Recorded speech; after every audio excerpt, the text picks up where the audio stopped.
producers nowadays? What will be your deal with producers? Oh man. See what I'm saying? Like, time out. All right, so Wilmon asked me what would my deal with producers be, and I go, just running my mouth because I'm in the studio. I've never been there before, doing a radio interview. I've been in the studio before, but not doing a radio interview. So I didn't, articulate what I was trying to say very well. But I really wish I could have came across, the way I wanted to. But I guess maybe I was just nervous or something like that.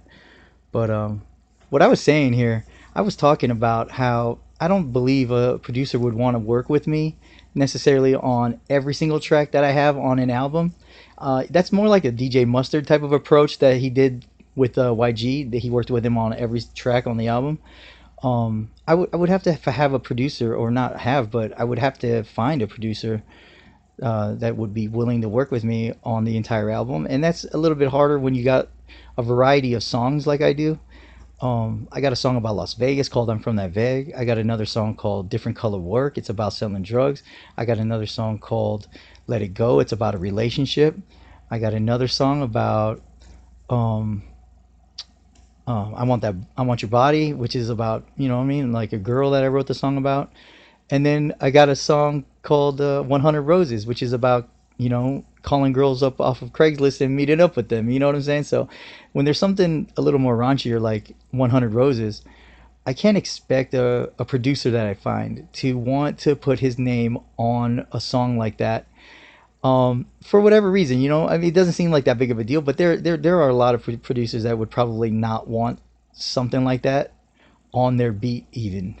I've run into this, so I know. However, if you were dealing with the new wave that everybody's buying and selling beats or leasing beats, you would know that it doesn't matter when you're doing that. It doesn't matter.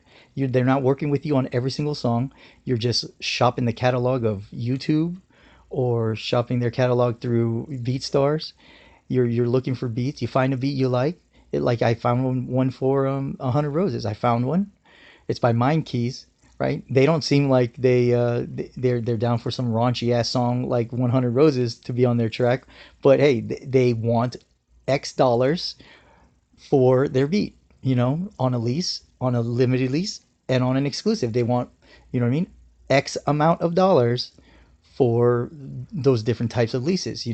So if I were to say, hey, I want an exclusive lease on this beat, as long as I pay the amount of money that they've requested, that's going to be my beat to use. So I'm going to use it. You know what I'm saying? And they wouldn't necessarily have a say or anything like that on what the fuck I do with the track. They've been paid their amount that they've wanted. Boom, all done there.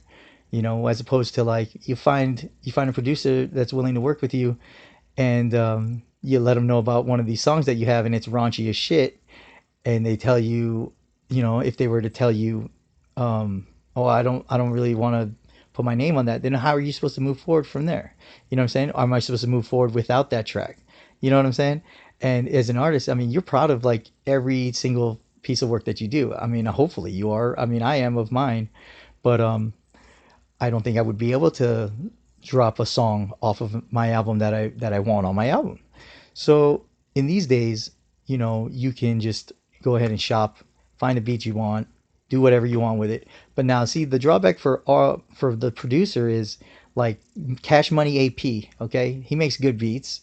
He's a producer. He makes good beats. Now his leases are kind of cheap on a lot of his stuff, but he leases it to so many artists. Okay, the problem with that is the music that they're making with his beats, and his beats tagged in the beginning, Cash Money AP. I mean, they could just ruin his fucking name if you think about it. I mean, like, and they're shady ass songs with Cash Money's beats, And I'm thinking to myself, like, damn, like they're not even doing this shit justice when it's a good beat of his. But he's getting compensated for his beat by multiple artists, so he's happy with that. If he's happy with that, then there's nothing wrong with any of that, right? Just as from a fan's perspective, you got to think that maybe if you hear a song that's got a Cash Money AP tag on the beginning of the beat and then the song sucks, as a fan, you might associate that shitty ass song with Cash Money AP and bring the value of his name down, is what I'm saying. Now, maybe not. I mean,